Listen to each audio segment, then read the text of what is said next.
What's up, my beautiful people? Exile451 here with yet another daily dose of Reddit Happy. And today, we're going back into a sub that I haven't visited for quite a while. r/TalesFromRetail. So, let's get to it. Our first post is from user Lady Norbert. A wholesome story before Black Friday. I actually like my job about 95% of the time, and this morning was a great example of why.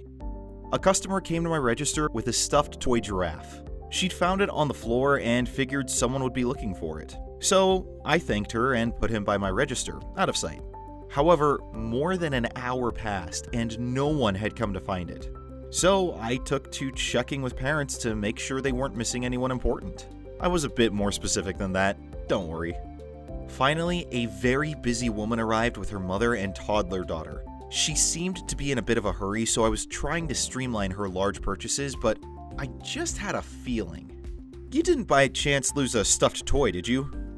All three of them froze, and she asked, "A giraffe?" I held him up, and she gasped, "Giraffe!" Looking at her daughter, she added, "Honey, I didn't realize he was missing." I handed Giraffe to the little girl, who immediately latched onto him in a death grip, and explained how he had ended up at my register. The mom said that they would all have been very sad if Giraffe wasn't there for Thanksgiving tomorrow. "He must have jumped out of the cart and we didn't know it," she added, apparently not wanting her daughter to feel bad for dropping the toy. "We have some wall art of giraffes. I bet he went to go look at it," I offered. And then he got lost because this is a big store. It's a good thing someone found him and brought him up here. We finished up the transaction and the little girl waved and said, "Bye, thank you," as they headed out the door. I've been sick for weeks. Today was actually my first day back after being out with pneumonia, and I feel like this was the reason why I was there today. I got to make sure Giraffe is with this kid for Thanksgiving. I just wanted to give everyone something wholesome to read before the season of madness truly begins. I wish you all a great day tomorrow, whether it's a holiday for you or not, and strength on Black Friday. Aw, that's heartwarming and so cute. Man, I remember when I was that age, I had a stuffed animal that I wouldn't necessarily take everywhere, but took a lot of places, and I would have been devastated if he'd gotten lost.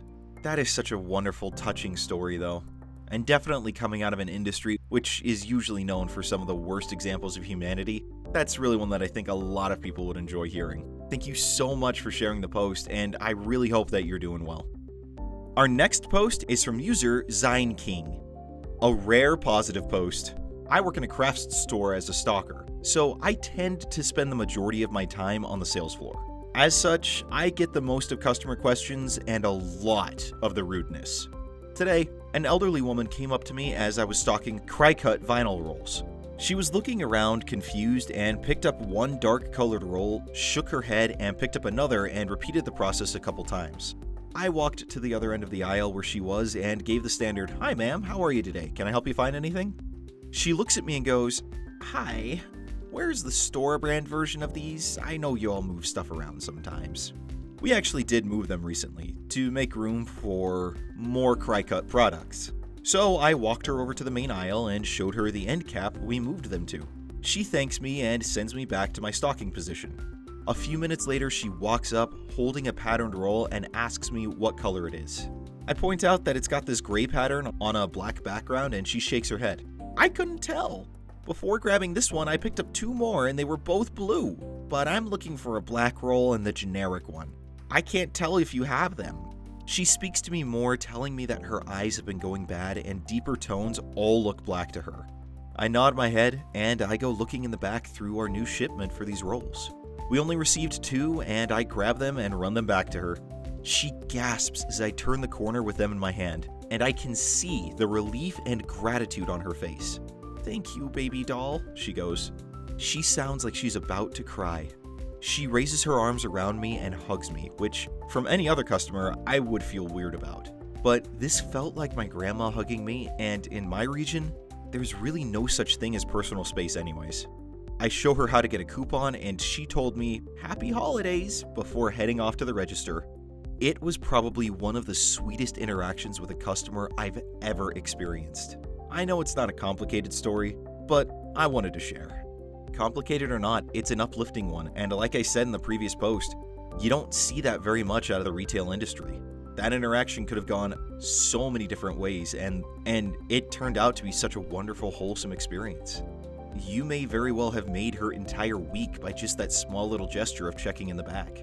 So take pride in that, and just know that you seem to have made a profound difference in someone's life. Thank you so much for sharing the post, and wherever you're at, I really do wish you the best.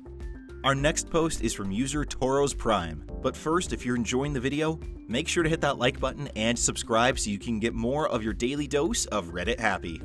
Sometimes, it's the little things that make the job worth it. I was working at a popular big box electronics store with a well-known tech services and support department, and I had a client who was an older woman, probably 75 plus, with an old laptop. No, this is not some kind of joke. It was probably 12 to 14 years old, and it was busted 6 ways from Sunday. Dead battery, charging port that you had to really work at to get it seated so it would get power. One hinge was totally wrecked. The CD drive was missing its faceplate. The drive tray itself was bent. The screen was cracked, and the bezel was being held on by tape. I mean, this laptop had done its tour of duty 3 times over. Anyway, she was emphatic about getting the screen repaired, but it was one of those situations where it would literally cost more than I could convince myself to tell the client it was worth. So I did something that 99.99% of the time you do not do in computer retail, and I asked her what was so important about this particular computer. Well, it turns out that her great-granddaughter had died 3 years prior, and the only pictures she had of her were on that computer, and no one had ever told her that it was possible to move the pictures to something that wasn't on improvised life support. So she was afraid of losing the pictures of her great-granddaughter. I worked with her for a few more minutes to get an idea of what she used her computer for, a little bit of online shopping and some email, then grabbed one of the PC sales team I knew and trusted, gave her the rundown of the lady and the situation, and asked her to find a good option for a replacement computer, get her signed up for a data transfer, include a 32 gig flash drive, then come back to me. Got her set up with a new laptop, transferred all the files from her old computer to the new one and the flash drive, and signed her up for a one-on-one training session so I could help her to learn how to use the new computer, the flash drive, and get her set up with OneDrive so she wouldn't need to worry about losing her pictures. After it was all said and done, she was so grateful for the help and service that she tried to hand me $50. I couldn't take it for multiple reasons, but mostly because it was my job to help people with their computer problems and find solutions to their technological needs, and that was exactly what I had done. I didn't feel I had done anything above and beyond my job. Well, she insisted on knowing what she could do to thank me. Jokingly, I said, "Well, we love chocolate chip cookies." She smiled, said okay, and left. I figured that was it. I came in for my shift the next day to find that she had dropped off what looked like a baker's gross worth of homemade chocolate chip cookies. Cookies make the best tips.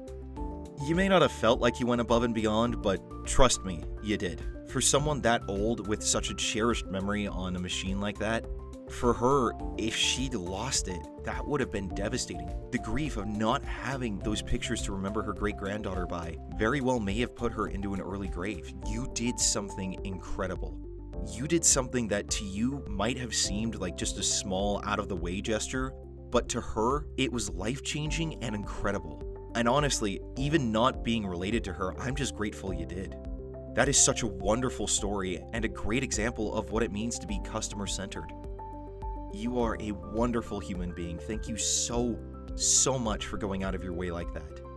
Also, thank you for sharing this post, and wherever you're at, I truly do wish you the best. Our next post is from user Aaronert20. Positive holiday experience. So, my parents own a family bookstore in a small town. We've had some issues with people shopping online after wasting our employees' time in the past, but we try to ignore that. I usually have to help out around the store doing inventory and cleaning, but I'm usually not behind the register. This Christmas Eve, we were short-staffed and the store was packed. So my mom taught me just enough that I could run one of the registers. I could ring people up paying with credit card or cash, and I could look up if we had a book on hand. That was it. So throughout the day, I had to call another employee whenever someone had a gift certificate, wanted a return, or any other semi-complicated task. Most people were very patient when I explained that I was new and needed someone else to help them. One old lady came up to the register with a stack of 15 plus books. She wanted a gift receipt, so I had to ask another employee for help. Rather than be upset that it would be a minute before someone could help her, she told me about everyone she was buying presents for. It was a very nice conversation, and at the end of it she said, "I look up all the book reviews on an online retailer, but then I come in here to buy them locally." Just a nice story about someone shopping locally and being patient with a new worker around the holidays. You know, I've oftentimes said to friends and family that I hate the holiday experience for retail workers. I hate what we see people become. Black Friday especially seems to bring out the absolute worst in humanity, and that just kind of continues in the shopping leading up to Christmas.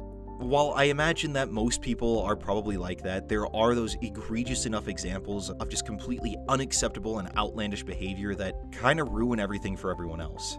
But small little examples like this, where they're just so willing to work with you and so understanding and willing to go out of their way to support a local business, I mean, that's great. This is incredibly touching and heartfelt. Thank you so much for just sharing the story and restoring a little bit of hope in the humanity that shops in retail. Wherever you're at right now, I wish you the best and hope you made it through the holidays all right. That was r/Tales from Retail, and if you want more wholesome stories of Tales from Retail, then go ahead and check out the playlist link in the description below. Now you guys go out there, have a great day. I will see you all tomorrow. Until then, I'm Exile451, and this is just a small snippet of what it's like to record when you have a kitten in the room. A wholesome story before Black Friday. Don't you do it, Zorro. No, don't you jump. Zorro, come on. No, my headphone cord is not a toy. Stop! Zorro! No, that's not... Zorro!